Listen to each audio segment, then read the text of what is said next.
So we're going to cover a lot of ground today. First off, before I get started, I realize my name is Alex Boston. I am a strategist for Northwoods and the content lead currently of the SEO practice that we have here. I'm going to be talking through a lot of different things related to SEO and how it's changing in the age of, just to go through this a little bit before we get started, I'll be using the terms AI and LLM a little bit interchangeably. LLM, for those who may not know that, acronym is Large Language Learning Model, which is the database structure that AIs use to respond to prompts.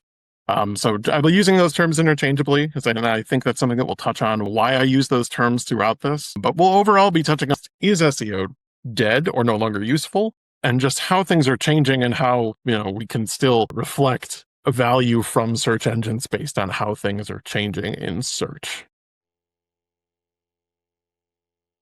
So this is an argument right off the bat. We can argue against the first point, which is that SEO may be dead or dying. You may have seen this in social media or on various LinkedIn articles kind of being spread around that SEO is no longer a useful practice, or that we no longer need to adhere to the fundamentals of SEO because AI search is going to take over. This is really strongly not the case, and we'll talk about why.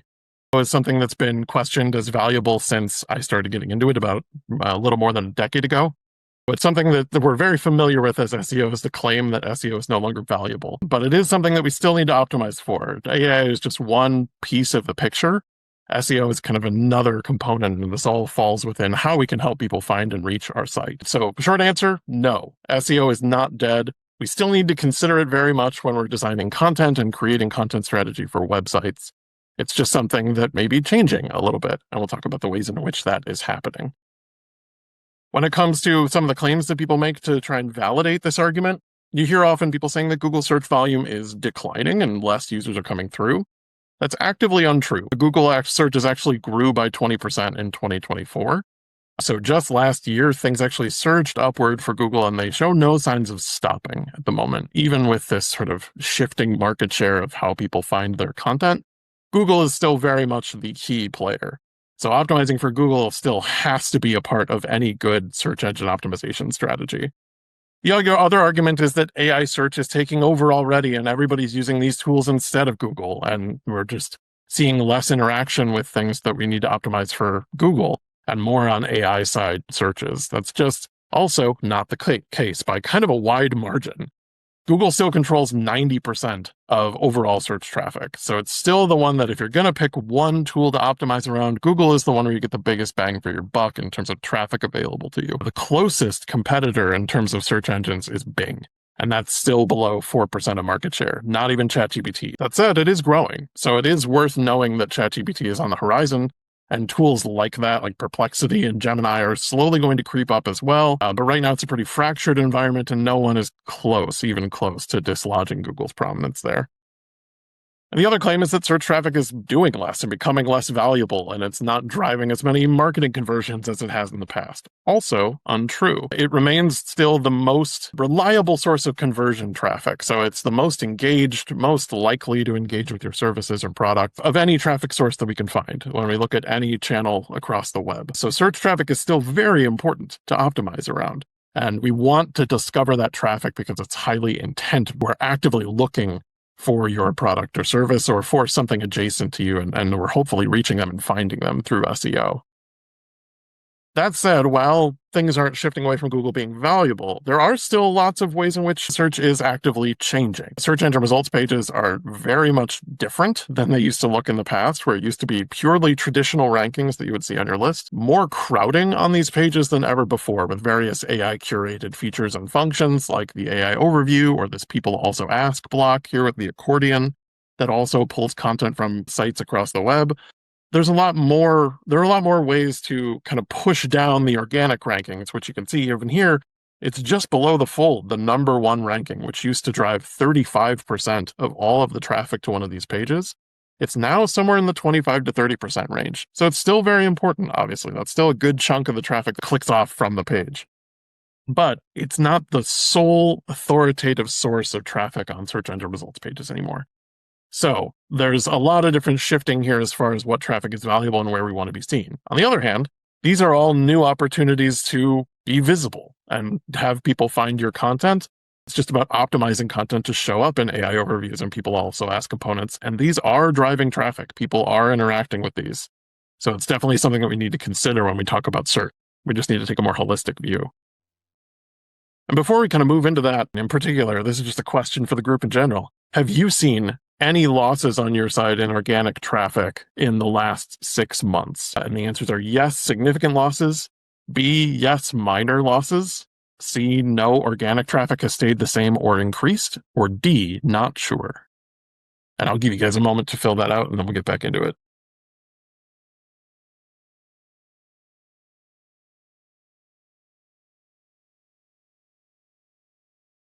All right. Looks like A, yes, significant losses had about 6% of the vote. B, yes, minor losses had no organic traffic has stayed the same or increased, has seen 38%. And D, not sure, is another 38%, which is totally fine. Not everyone has their fingers on the pulse of their organic traffic all the time. Totally understandable. But yeah, we've seen a lot of shifts kind of regarding this, but we have also seen traffic quality. So good to hear that a lot of people haven't seen any losses because we've seen traffic quality increase where we've seen the losses happen sometimes as well. So it's obviously a complicated picture more than just volume, but generally speaking, we've seen kind of trending downwards. So glad to hear that isn't affecting people as much. And the reason why we're concerned about this, or why we keep an eye on traffic shifts and how search engine results pages have changed over time, is this concept that Google has introduced and is also kind of gaining a lot of buzz nowadays regarding due to the various algorithm shifts that Google has made and other search engines are shifting us towards a sort of zero-click future concept. This is the idea that the search engine results page is going to answer more and more questions and serve up more content so that people never actually navigate to your website, or at least trying to answer as many questions as possible before they navigate to your website. The theoretical aspiration might be to move to an age when people do really never interact with the website until the very end of the process where you're actively trying to buy something or interact in some way. And so I think this is a concept that we're really trying to keep in mind in future. It is important as I talk about the zero-click future. We are miles away from this. This is something that is very long-term, a future where Google pulls in all web content. That said, what we can do to be prepared for these shifts, because they are definitely moving towards it, is to try and make sure our content can be served up in as many of these different search modalities as they present as possible. So we want to be visible in AI overviews. We want to be visible in people also ask. We also want to be visible in other LLM tools like ChatGPT and Perplexity. So we want to try and make sure that we're visible there as this shift happens. As that shift occurs, what we're starting to see, or at least, again, sort of the beginnings of the whisperings of maybe this change happening over time, is that perhaps the core function of a website may be changing. Today, when we design a content strategy or develop a website for who it needs to serve, we try and account for all elements of the funnel, right? We want to hit people at every stage. And so we want to have content available for people who are just becoming aware of us, who maybe are starting to gain some interest. They want to know more about our product, all the way down to whatever conversion, whether that's purchasing or becoming a lead. We want to try and make sure we have content for all these people, because there's a lot of ways to interact with our website. And so we want to have the people that find us from any destination have the content available that serves them and helps them kind of understand how they can interact with us. In the future, this may change where when people actually arrive at your site, it is just for the purchase and loyalty phase. Maybe consideration could be included in that as well. But it may just be that in the far future, the website may just be the place where they finally go and do their purchasing. And so it may be that we're sort of shifting philosophy a little bit in the near future for how websites are changing. And then in the far future, it may be that we're just all aggregating all of this into search engines or LLM tools for people to search and interact with there, and then drive off to a central interaction point. Again, this is far in the future. As for today, we still need to have top of funnel content on our site in order to be findable. I'm not at all suggesting that people start shifting over to this right now and getting rid of top of funnel content and just leaving it back to just purchasing and stuff. We are not there yet. But I do think that philosophically, it's helpful to understand where we might be going so that we can start thinking about our content in terms of where it places in the funnel and start understanding how that fits into our overall content strategy going forward, and what might we need to shift as more and more of these interactions happen before someone drives to our website. And already there is definitely more content that's shifting towards using LLM tools or these various AI curated search features to hit through the awareness, interest, and consideration phase and get right to, all right, I'm already good. I've decided what I want to interact with and what I want to buy, and I just have to go to the site to do it. This is already happening slowly. So it's just a matter of whether or not, how dramatic is this shift going to be in the future? And that's really what we're watching for at this point, just to see how that changes and what this means about content strategy. To do that and to try and account for all of this and all of these kind of shifts, there is a emergent practice known as Generative Engine Optimization. And this is kind of very much building on the fundamentals of SEO.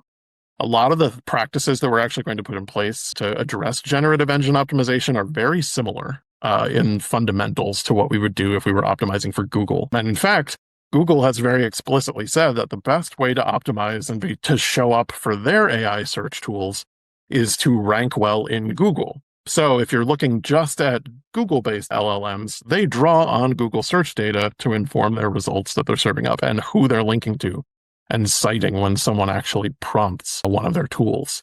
So those links that they serve up are based on Google search results. So having good SEO rankings can also translate into good generative engine rankings. Other tools don't have access to Google search data.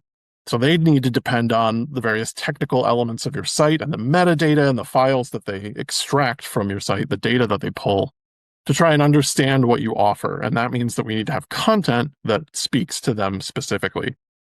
It doesn't mean, though, that we should compromise on content quality. It's always about making quality content before it's about making AI-focused content. So it's just another source that we can consider when we're creating content or picking how we're going to have this content be found.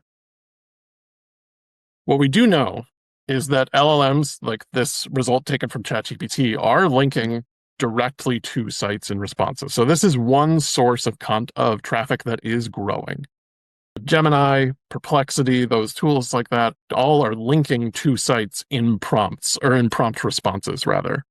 And here's an example of that. All those bullet points are actually live links. So those are links to resources. I like this also as well, this example, because the results it gave me when I asked for resources on generative engine optimization are pretty much worthless, which underscores another point, and not related to what I was asking about. This underscores another point about AI and LLM tools, which is that we're not really talking about an actual intelligence here. This is something that may be controversial to some, but other data science researchers and AI researchers have all verified this. This is not necessarily, don't think of this as like a sophisticated brain that you're interacting with. This is a data model. What an LLM tool is a user interface to interact with essentially a complex data model. So it's not necessarily a brain that we're trying to optimize for. It's just data that we're interacting with through these tools. So it's worth, and obviously we've got to keep these things in mind. They're powerful tools for what they can do, but there are limits to these tools, and we need to, kind of understand how they work in order to optimize for them. What you can do right now, there's limited visibility that we have, and we'll talk about that challenge in a bit. There's limited visibility into how people are actually finding you through LLM tools, but what you can start tracking immediately is this referral traffic.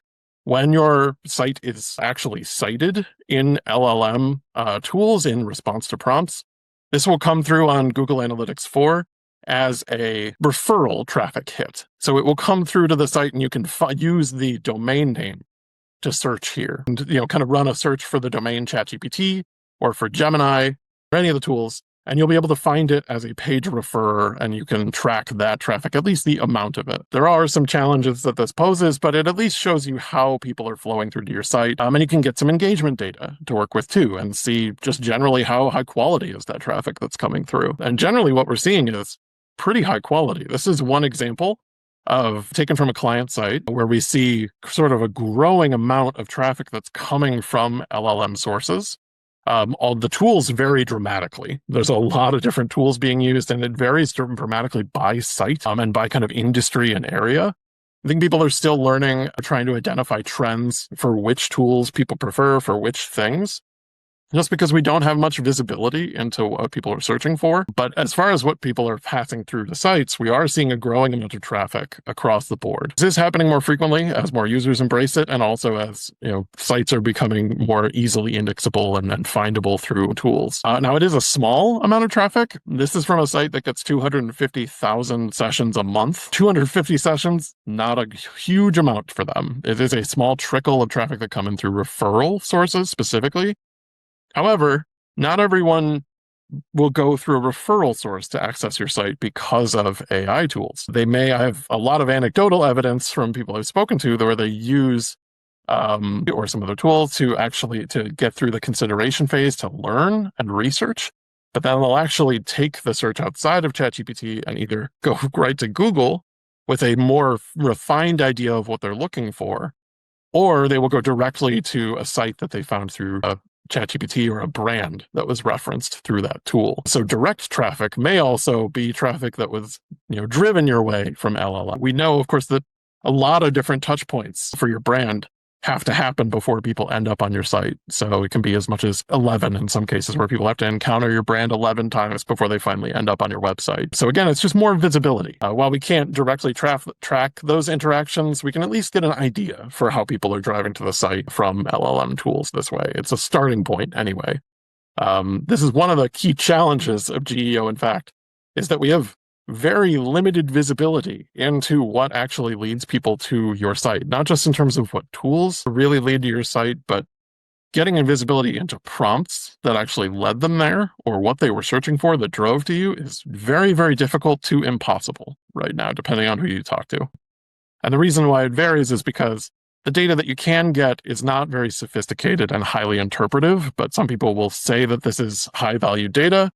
I haven't seen anything that looked like actual search prompt data. It's usually reverse engineered. They're guessing based on what you might be found for and trying to reverse engineer prompts from that. It's not anything necessarily, at least in my experience, that is a firm, this is the prompt that somebody searched to find your site. So hopefully we get that data in future. There's been some movement, at least on the Google side, to try and include AI search in Google Search Console traffic data. But overall, there's not a whole lot of incentive for some of these tools to offer this. So we'll see how it goes. But hopefully in the future, we'll see that. We also have a lot of different competing tools. Each operates slightly differently depending on certain different kinds of data. They have access to different data on the back end too, which means, if we really want to understand this, we have to try and account for a lot of different sources of traffic. It's what makes SEO so nice is that we're mostly focused on Google.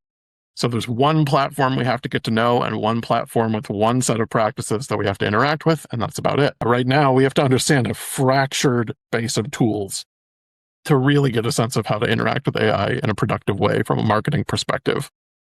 Aside from that, each of those fractured tools are developing constantly and changing constantly. And so they're all developing new feature sets, which is, I'm sure many of you have experienced if you've been trying to keep up with this, deeply overwhelming and often exhausting to try and keep tabs on what's happening here and what is useful and what is not to mention developing this new skill sets you might need to interact with them productively. So it's a churn right now of tools and developments that can be very overwhelming and tough to deal with. LLMs also don't actually interact with your live page content. They extract data from the back end of your site. So the files that make up your website are really what they interact with on the server side, and not necessarily pulling from your live on-page content. They're interacting mostly with metadata to try and extrapolate what your site is about. So for those who may be managing a site that are focused on purely on the content on page, or maybe don't have the technical skills or the know-how to dive into the metadata and actually interact with the back end of your site, that can be a real limitation of interacting with AI in a positive way. So, changing content on the site is nice from a search perspective, from an SEO perspective, helps you be found that way. But LLMs need you to interact with the actual back-end code of your site to put the phrases and topics there, like meta descriptions and other sort of indications that they can find in metadata on the topic of your page. Those are really what you need to interact with for LLMs.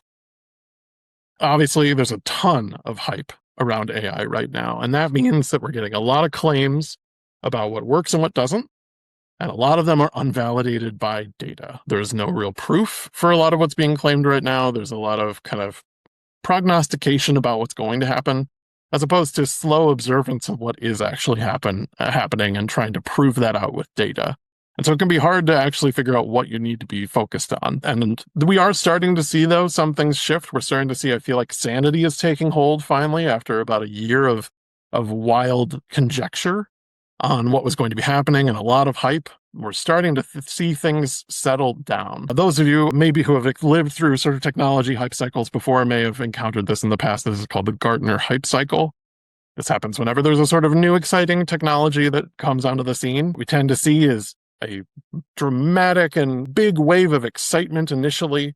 We've, oh my goodness, we've created artificial intelligence. We have synthesized human consciousness. This is amazing. All the way then to a peak where suddenly we start hearing stories about chatbots, customer service chatbots telling people weird things and strange hallucinations and convincing people to do horrible things in the real world by being kind of sycophantic, and just things that slowly start to make us realize that maybe this isn't the advanced tool we thought it was, where we then dive down into the trough of disillusionment, which is, I feel like, where we hit that is maybe at the recent story about the Twitter AI kind of praising Hitler and his philosophy. I feel like that's about the trough of disillusionment here. We're kind of at the bottom as a culture, and then we eventually come back up to a place of productivity where we engage with what the tool can actually do as opposed to what it's hyped up to do. And that's why I kind of think it's important to make the transition from thinking of these as AI and thinking of them as data models instead. They're not really sophisticated intelligences.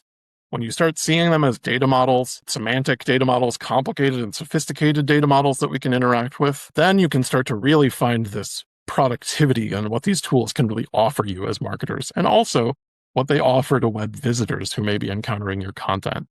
But if we still think of them as these sophisticated intelligences, then it kind of holds us back from embracing what they can actually genuinely do.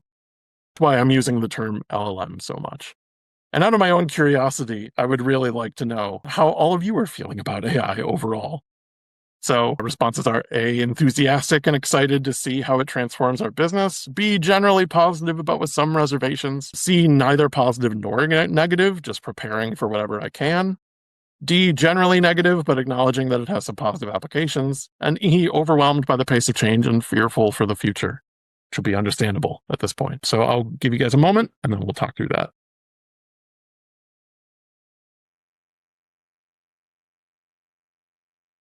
All right, looks like enthusiasm has won the day, which is great. I think that's an important point for everybody to get to. It's just like, hey, how can we use this? That's solid. Percent of responses went to enthusiasm. 35% went to generally positive, but with some reservations. I think that's about where I would land for that as well. C, neither positive nor negative, got 6%. 12% went to generally negative, but it has positive applications, which I totally understand. I think some skepticism at this point is healthy. And then also 6% got overwhelmed by the pace of change, fearful for the future, also sympathetic. I totally get feeling that way as well, because there's a lot coming in and it's hard sometimes to make sense of where there's value in all of this and how is this going to impact things. The real question that a lot of people have as we're navigating conversation is, so what should I do to interact with generative engine optimization or just generally prepare for the future? The best thing you can do, as in any digital marketing exercise, is invest in useful, high-quality content. The phrase content is king was coined, I think, 15 years ago regarding search engine optimization. It holds true today. Making good content is the core of it. If you don't make good content, it doesn't matter how you distribute it, really. It's not going to have the effect that you want on your audience. And we'll break down a little bit more what high quality means in this case. When it comes to what data you can get, pull what you can from tools regarding AI visibility. I'll give you some tips. Recognize that there are limits to what we can get that are hopefully going to change in the future, and just stay posted for those. We're certainly looking all the time for changes for how we can pull more data and learn more from them. Beyond that, you focus on visibility and building your brand and building your overall authority in the space you're trying to be an authority in. Maintain your technical data. This is something that can be really tricky and something that a lot of people neglect, but it's very important to keep, especially for AI, since they're not interacting with your live content, remember? They're interacting with the metadata of your site to try and indicate on what you might be talking about. And then also creating content for these new search modalities that are existing, like AI overviews and other SERP features. So things like the people also ask component of search, and maybe even voice and video and image search that allow you to be found in as many places as possible. So creating content for that can be really valuable, and we'll talk through some tips there. First off, what do I mean when I say quality content? You may have seen this before. It's something that's been thrown around a lot ever since SEO began, but there's this acronym which Google cites a lot, and it's something that just generally any search engine is going to reference as a general guideline. The cues they use to determine these things may be different, but they're all coming back to this. And it really comes down to a core of just, first off, the user experience on the site. So what kind of interaction does the person have when they're on the site? Is it fast? Does it load quickly? Are there any glaring UX issues that someone might have when they're trying to sort through this content? Is the author or creator of this content a proven expert? Some ways to establish that are either having like an authorship or someone's name that appears on content regularly, somebody that they can associate with knowledge on this topic. So demonstrated, expertise, like if you're writing medical or wellness content, if you put by Dr. So-and-so on it, it's going to get a little bit more respect from search engines. When it comes to authoritativeness, really about the site's broad profile of content quality. So it's how much are you cited within your space? How many backlinks are leading back to your site? How many people pull from your site to, in reference and share your content around? But also in general, how much high quality content or content that meets these parameters have you produced to try and establish your authority on a given topic? And then trustworthiness is what sources of information are you pulling from?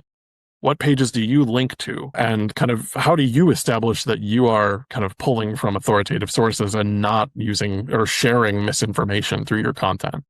And that's about citing high quality sites that are also producing good content.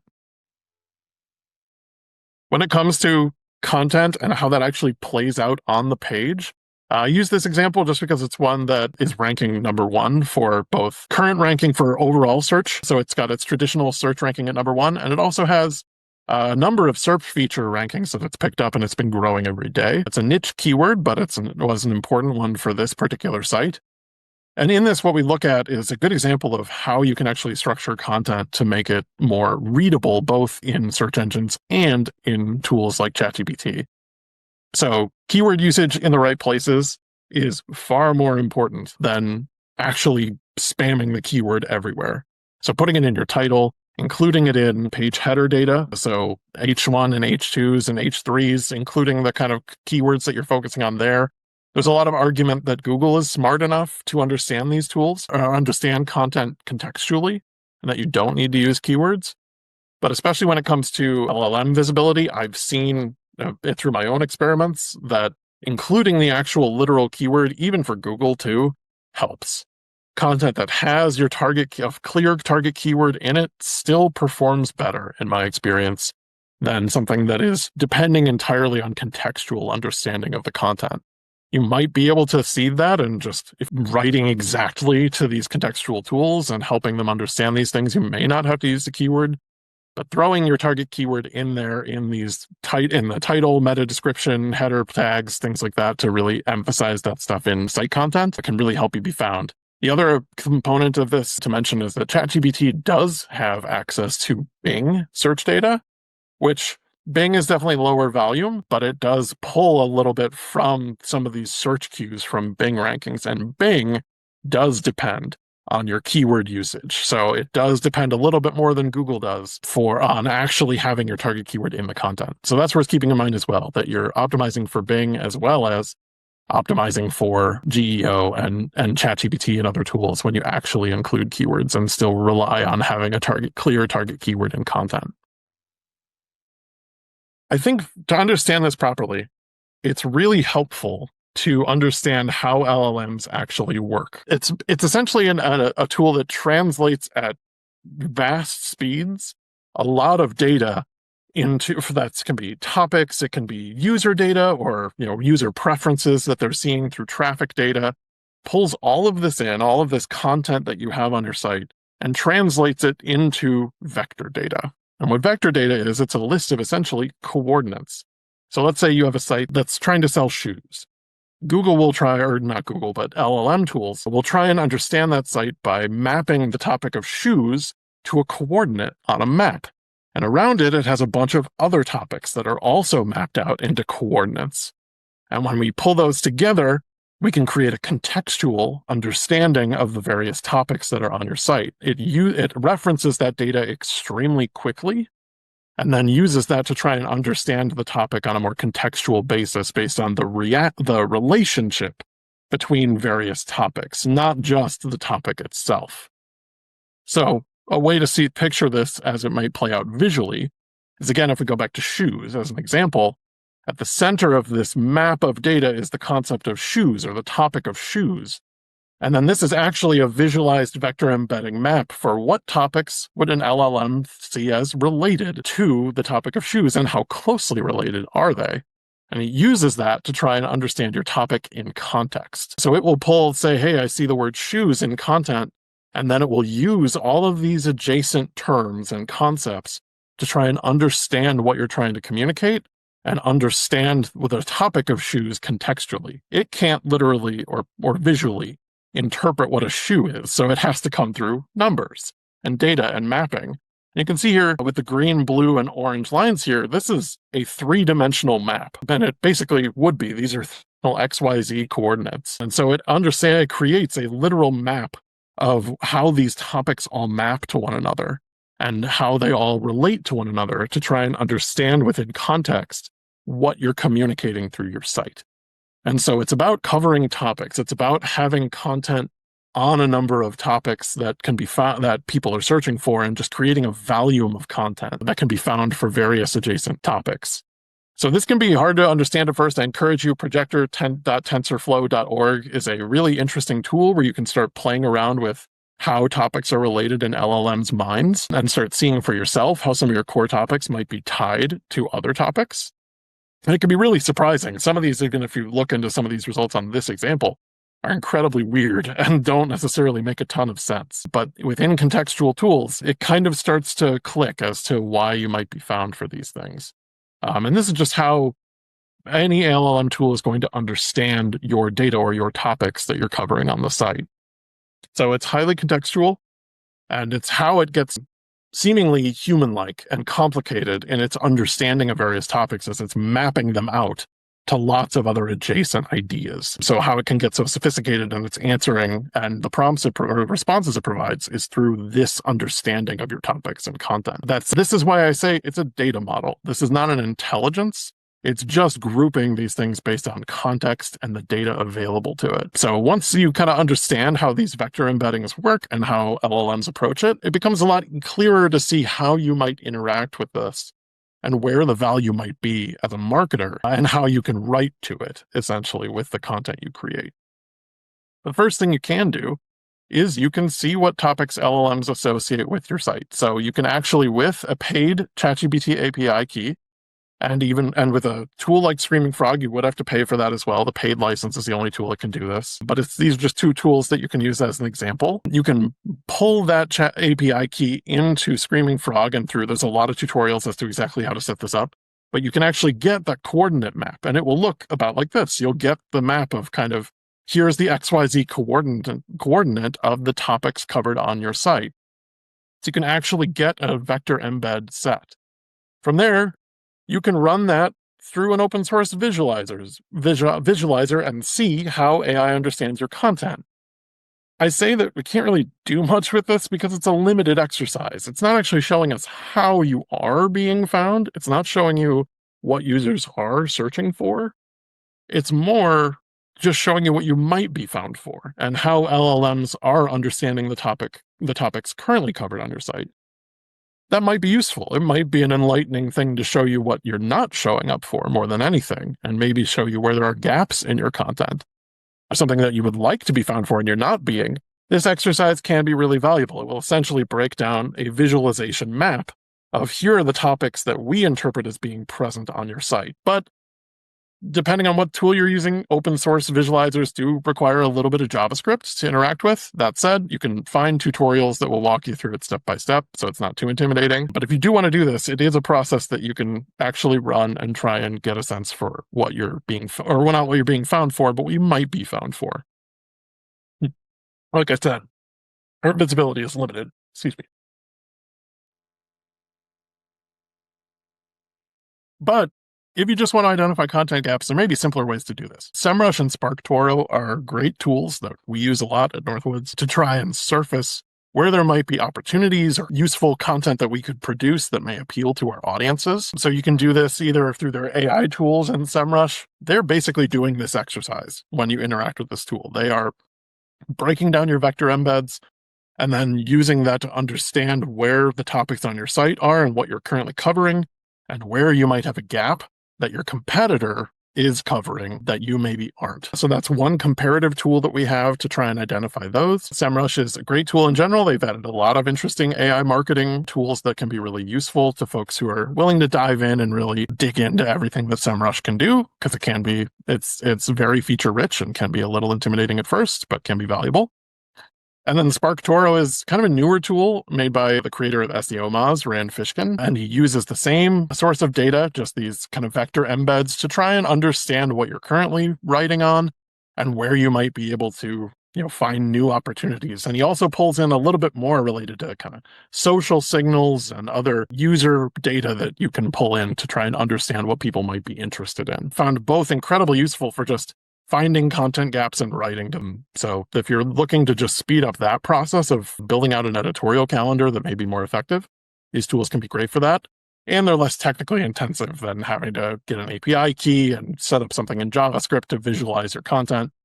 They're already kind of doing that in SEMrush. So something that you can keep in mind to make that process a little simpler.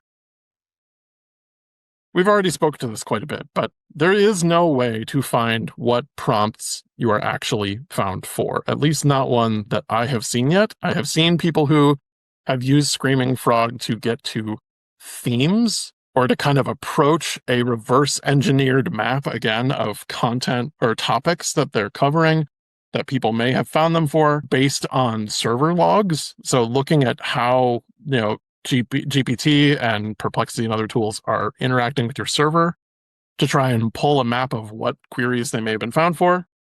It's not a one-to-one comparison that I've seen yet. I haven't seen anything that yields like, here is the exact prompt somebody typed in to find you.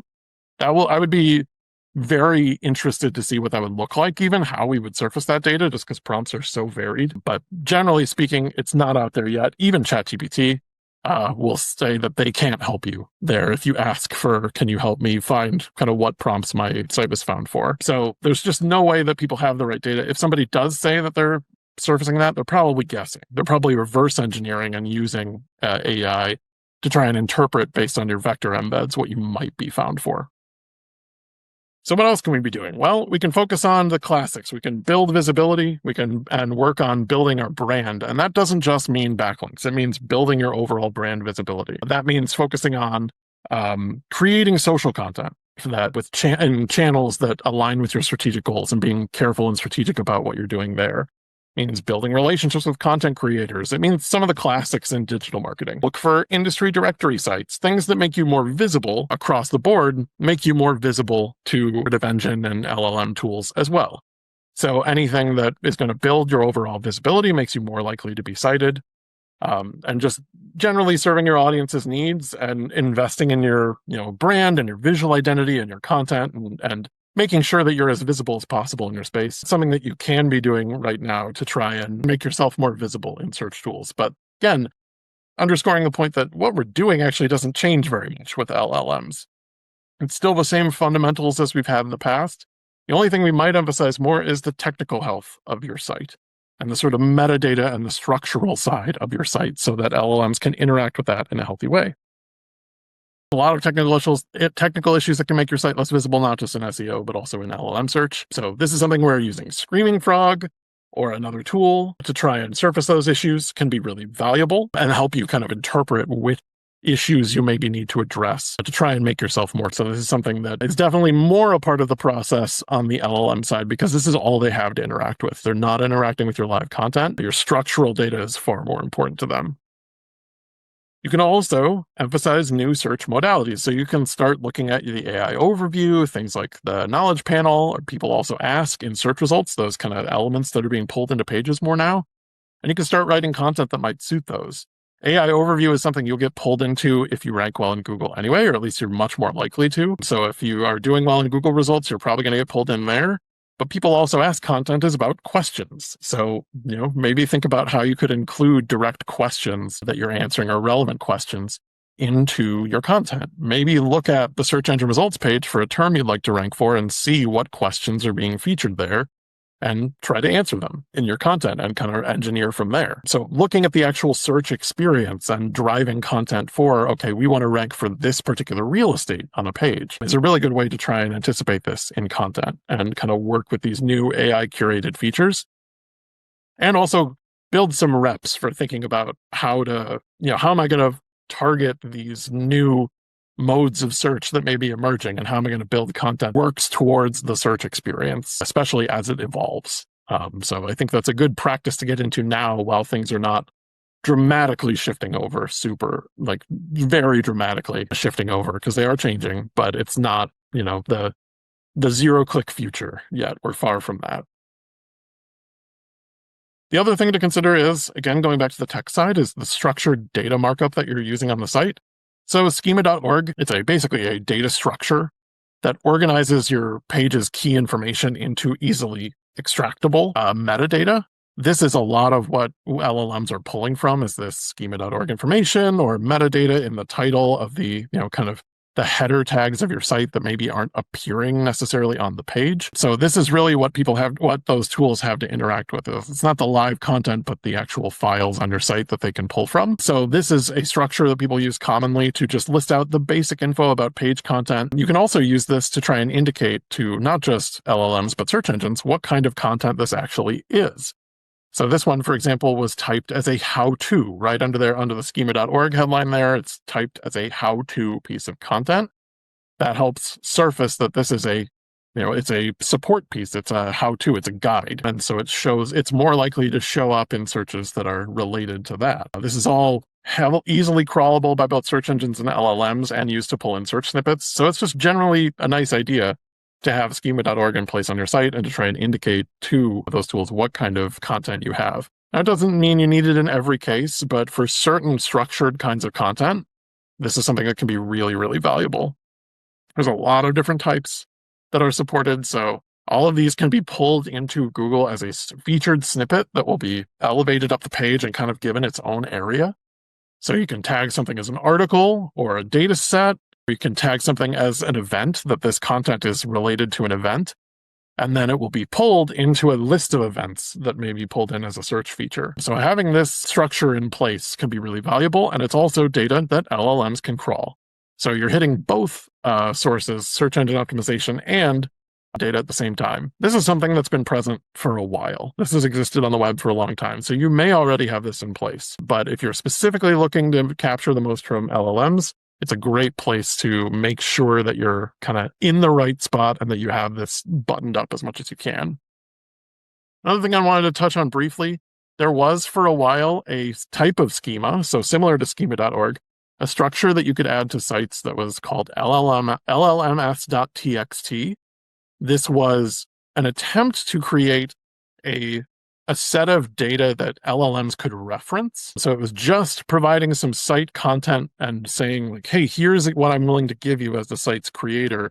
Only crawl this and nothing else. This is what you can use. So it was an attempt to create an attached bit of data to every page. It was a structure that was gaining popularity for a while, and certainly creators really liked the idea of being able to select what ChatGPT could actually see on the page. The problem with this is that essentially all tools, search engines, LLMs, everything, completely ignore this file. I have a colleague who did a test of this on his own. His server logs showed that no one had accessed their LLMs.txt file or any of the data within it. Not an LLM tool, not a search engine, nobody. So the problem with these structures is that other tools have to decide that they're worth using. There's no real incentive for ChatGPT to engage with this when they can get all of the data already, and they don't have to really respect that. That may change in future. Privacy laws are shifting, certainly. We just saw the law in California get passed that's changing how web users interact with privacy controls. So I do think there may be some concern in future about the data that LLMs pull in. And, obviously there's the concern about copyright that exists. But right now, this structure, while it's a nice idea, is not useful. So if you hear anything about it, it's not really doing anything at the moment. That said, it's a space to watch because there may be schema in future that does do this that they start using. The other modality that can be worth considering right now is voice search. About 20.5% of internet users use voice search functions. So that's Siri, that's any tool that you're using to try and register a voice search. And when they do that, they tend to phrase their queries a little bit differently. They might even, suggest a question or something like that and actively have a question being what they're searching for. It's projected that this is only going to continue to grow. So this is something that is a search modality that we want to try and optimize for whenever we can. That makes questions potentially a useful part of content, not just for the people also ask, but also something that may catch the attention of search engines when they're asked to do a voice search. So questions and conversational queries can be another way of introducing these things in content.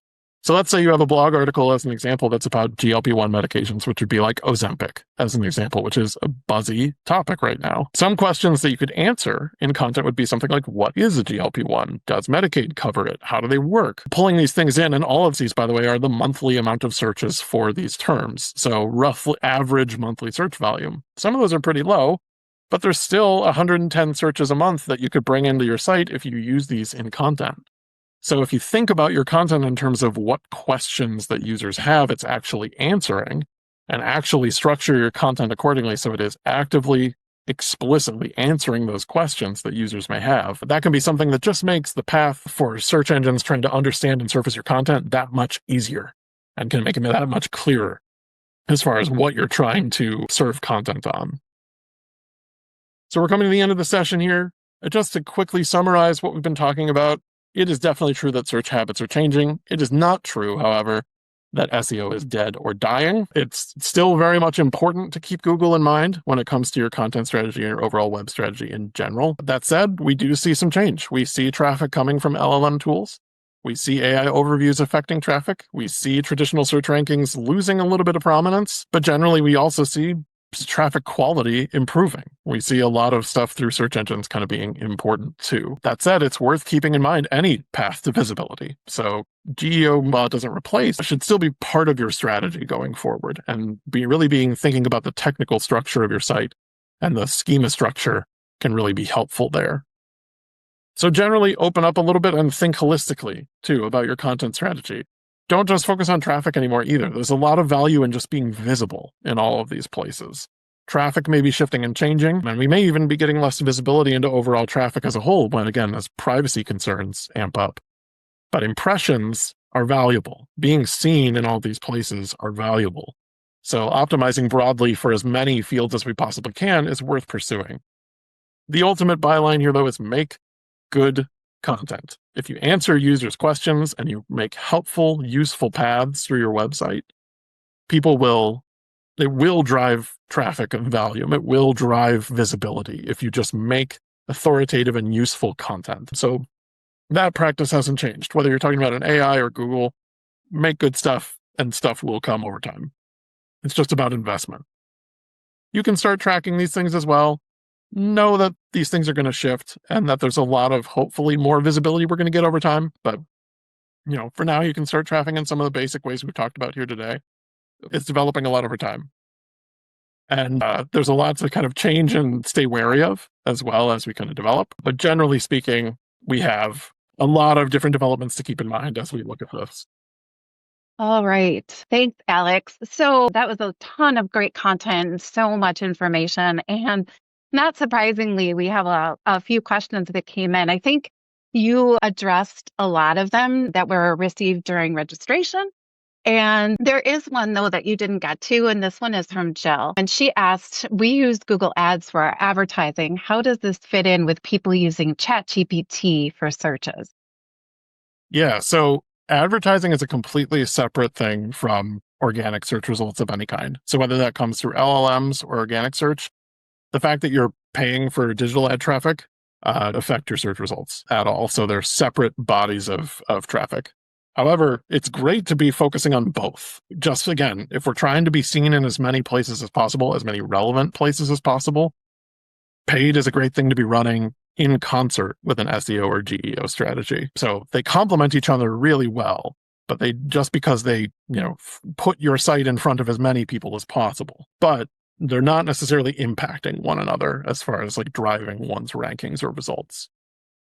Okay. Just a quick note before we get to a couple questions that were submitted live. If you submitted a question when you registered and you didn't get a full answer, or if you have any follow-up questions, please don't hesitate to go ahead and submit those now using the Q&A feature, or you can reach out to us after the webinar. We're more than happy to provide more detail. So another follow-up, this is actually a follow-up question that came in. You recommended SEMrush and SparkToro as two tools to reference to understand terms or questions that people are asking where your organization is being cited in AI search. So Kayla asked, do you need a paid version or is a free version available of those tools where you can access that data? A paid version I would recommend it for the AI toolkit. That's something that you don't really get access to in a free version of either tool. I'm actually not positive that a free version of SparkToro exists either. You might have to pay for it no matter what, but I could be wrong about that. Okay. Either way, SEMrush is a really powerful tool and it's not incredibly pricey for an individual license. I don't think either of them are in particular. It depends if you want like a big team license or an individual one, but I would say it's got a lot of tools in it that warrant the license. Okay, some follow-up question from actually, and she's asking when people search via ChatGPT, they won't see ad results. Is that correct? That's correct. Okay. Yes. Yeah. So there's no ad data or bidding or anything like that that's surfacing in. Okay. Excellent. And then Ethan asked, do you think search features, ads, or similar features will eventually make their way into LLM responses as well?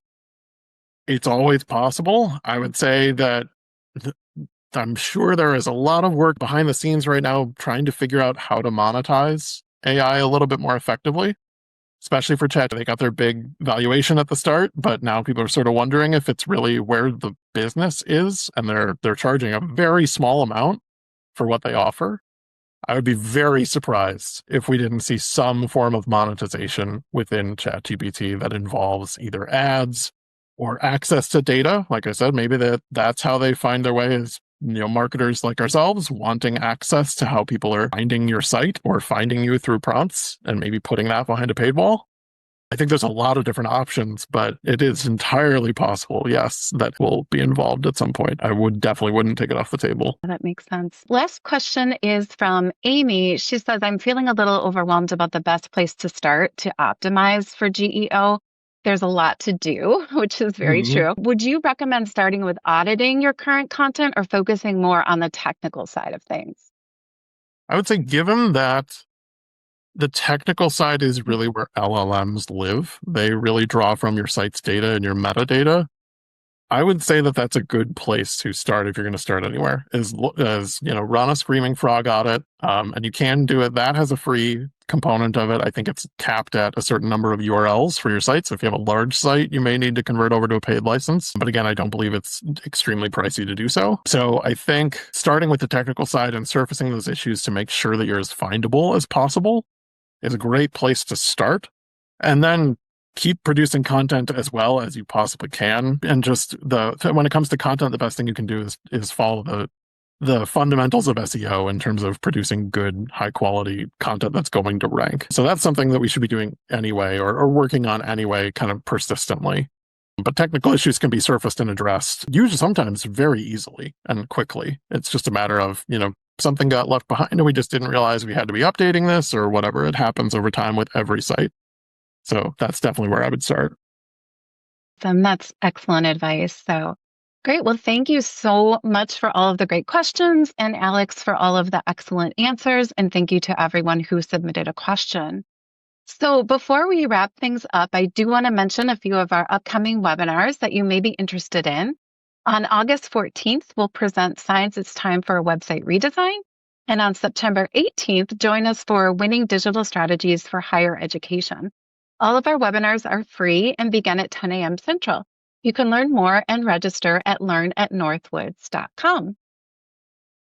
And if you're looking for information on a specific topic or just want to stay up to date on the latest trends and developments in digital marketing, websites, and software development, check out our blog, recorded webinars in our YouTube channel, as well as our relatively new Around the Campfire podcast featuring casual conversations on all things digital.